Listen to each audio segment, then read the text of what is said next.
Salut l'équipe, c'est Conscience Foot, j'espère que vous allez bien. Bienvenue sur ma chaîne. Pour ceux qui ne me connaissent pas, j'ai fait une vidéo présentation de la chaîne où je parle rapidement de moi et j'aborde la thématique de ma chaîne. Donc c'est parti pour le débrief d'après-match entre l'Atlético Madrid et Chelsea. Premièrement, on va parler de l'état de forme des deux équipes. Donc l'Atlético Madrid s'est incliné contre Levante 2-0 ce week-end, c'est quand même une surprise. Ça faisait 11 matchs consécutifs en Liga que l'Atlético Madrid n'avait pas perdu. Mais malgré ça, Atlético Madrid est toujours leader de la Liga. Du côté de Chelsea, les Blues ont concédé un match nul contre Southampton le week-end dernier, mais les Blues se sont bien repositionnés en championnat puisqu'ils sont 5e et ils sont même invaincus depuis que Thomas Tuchel est arrivé à Chelsea. Donc au niveau des absents pour Chelsea, Thiago Silva n'était pas présent. Du côté d'Atlético Madrid, de nombreux blessés et suspendus avec Carrasco, Jiménez, Herrera ainsi que Trippier. Au niveau de la composition de Chelsea, donc Thomas Tuchel a opté pour un 3-4-2-1 avec Mendy dans les cages, Azpilicueta, Christensen, Rudiger en défense centrale. Les milieux de terrain, donc Hudson-Odoi sur le côté droit avec Jorginho, Kovacic ainsi que Alonso sur le côté gauche. Et donc deux milieux de terrain plus offensifs avec Mason Mount, Timo Werner et Olivier Giroud en pointe. Du côté de Diego Simeone, il a opté pour un 4-4-2 avec Oblak dans les cages, en latéral droit Marcos Llorente, Felipe Savic en défenseur centrale ainsi que Hermoso en latéral gauche. Donc pour les 4 milieux sur le côté droit, donc Angel Correa sur le côté gauche, Thomas Lemar et Koke Saúl dans l'axe. Et les deux attaquants, Luis Suarez et Joao Félix. Première minute de jeu, Mason Mount qui prend un carton jaune, ce qui va lui inclure la suspension pour le match retour. Il ne sera pas présent.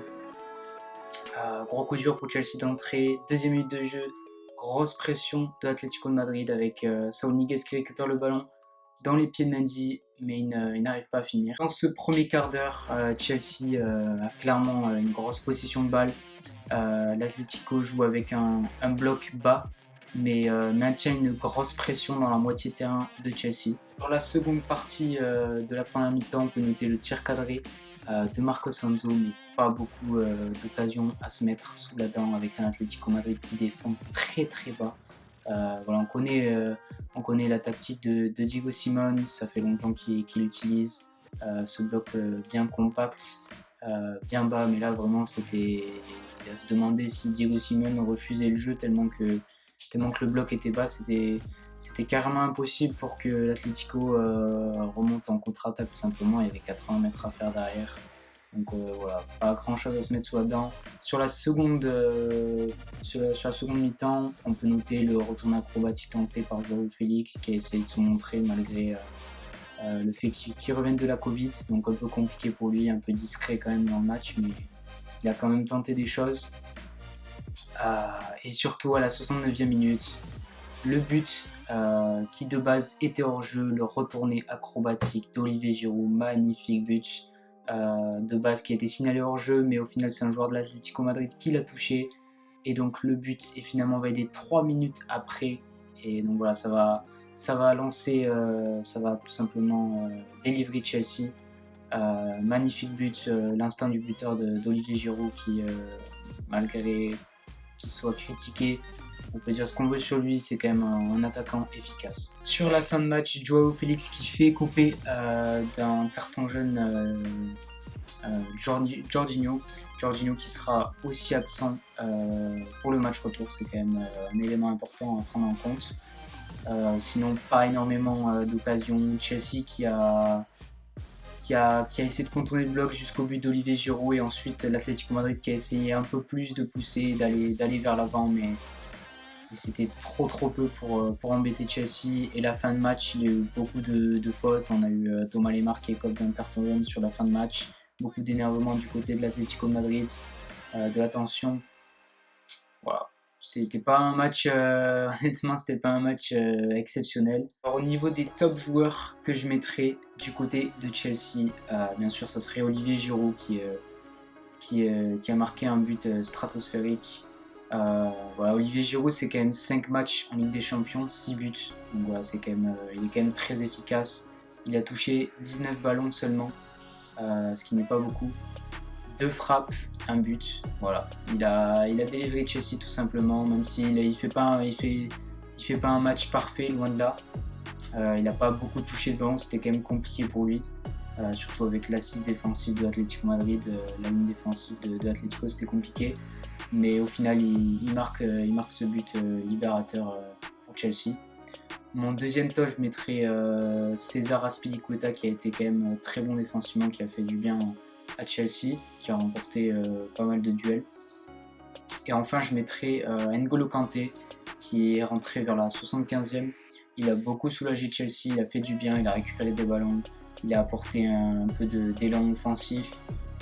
Il était partout encore, tout simplement, N'Golo Kanté. Voilà, il est rentré, il a fait du bien, il a soulagé Chelsea dans son jeu. En flop, je mettrais Diego Simeone. C'était juste pas possible de faire un match comme ça contre Chelsea. Quand tu es leader de Liga, tu ne peux pas te permettre d'être dans un système autant défensif. Pour vous dire, voilà, il y avait 6 défenseurs en fait derrière, c'était une ligne de 6. Donc il y avait Llorente, Savic, Felipe, Hermoso, plus Lemar en latéral gauche et Angel Correa en latéral droit. Donc imaginez pour Lemar et Correa, imaginez de faire des efforts défensifs et ensuite de remonter 80 mètres pour contre-attaquer, c'est juste impossible. Donc j'ai été déçu quand même de la tactique de Diego Simeone, qui a quand même refusé le jeu contrairement à Tourelle. Tourelle qui a respecté son jeu tout simplement avec ses individualités, qui a essayé de contourner en fait tout simplement le bloc de l'Atlético. C'est quand même compliqué étant donné quand même que l'Atlético a quand même bien défendu, mais offensivement c'était pas ça du tout, c'était catastrophique. Il n'y avait pas assez d'apport offensif. Mon deuxième flop que je mettrais, ça serait Angel Correa. On l'a pas beaucoup vu hier soir. Très discret, il a touché très peu de ballons. Mais voilà, encore une fois, c'est compliqué de mettre des joueurs flop de l'Atlético Madrid, parce que la performance de l'Atlético Madrid était quand même très pauvre. Et il n'y a pas énormément de joueurs qui se sont démarqués. On peut parler peut-être de Joao Félix qui a tenté des choses pour son retour de la Covid. Voilà, c'est niveau endurance, c'est compliqué de revenir directement de la Covid. Puis il a quand même fait couper 2 cartons jaunes à Jorginho et à Mason Mount. Donc voilà, Angel Correa comme mon deuxième flop que je mettrais. Et ensuite, je mettrais quand même Timo Werner. Il a perdu quand même pas mal de ballons, un peu trop juste techniquement, trop pauvre techniquement, trop de pertes de balles je trouve. Même s'il a tenté quand même Timo Werner, mais un peu déçu du match de Timo Werner qui pourrait apporter plus avec une meilleure qualité de balle et un peu plus de créativité dans le jeu. Et il n'a pas énormément apporté, je trouve. Il a perdu quand même pas mal de ballons. Donc voilà. En résumé du match, est-ce que la victoire de Chelsea est méritée ? Oui, elle est méritée. Pour les stats, 11 tirs, 6 cadrés pour Chelsea.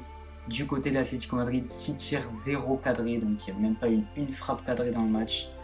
Donc c'est pour dire quand même la pauvreté dans le jeu de l'Atlético Madrid offensivement hier soir. On peut noter quand même que l'Atlético Madrid a plutôt bien démarré le premier quart d'heure avec un gros pressing. Ils ont fait un gros pressing dans la moitié de terrain de Chelsea, mais ensuite c'était beaucoup trop juste. Et surtout, comme je vous ai dit, voilà, c'est quand tu joues à 6 derrière, une ligne défensive de 6 joueurs, derrière c'est compliqué d'attaquer offensivement. Ouais, ils étaient très proches de leur gardien de but. Le bloc était tellement bas que ouais, c'est pratiquement impossible de remonter. Donc Chelsea a eu le mérite de marquer, de gagner ce match tout simplement parce qu'ils ont essayé de contourner le gros bloc de l'Atlético Madrid. Il y avait très peu d'espace quand même. C'est quand même un bloc très compact, l'Atlético Madrid. Et ils ont quand même essayé de contourner ce bloc avec des centres de Marco Alonso et de Hudson-Odoi. Donc voilà, il y a eu quand même plus d'occasions du côté de Chelsea. Werner a eu une occasion, Olivier Giroud a eu bon, il y a eu deux tirs, un but, mais voilà, il a essayé de se démarquer. Voilà, ils ont essayé il n'y a pas eu de grosses occasions dans ce match, mais voilà, Olivier Giroud a délivré Chelsea. Ils ont été plus efficaces, plus entreprenants tout simplement. On peut noter aussi la grosse possession de balle de Chelsea, 63%. Voilà, bon, Chelsea ne fait pas un match non plus exceptionnel, mais en même temps c'était compliqué de faire pire que l'Atlético Madrid qui n'a pratiquement rien proposé dans le jeu. Ils ont été tout simplement tout le temps en défense, tout le temps aux abords défensifs. Donc voilà, un match quand même décevant, un match terne, pas énormément d'occasions. Mais voilà, la victoire est méritée pour Chelsea. Donc voilà, dis-moi dans les commentaires ce que tu as pensé du match. Dis-moi aussi les choses que je peux améliorer dans ma façon de parler, dans mes analyses. Sur ce, n'hésite pas à commenter, à partager, à liker, à t'abonner.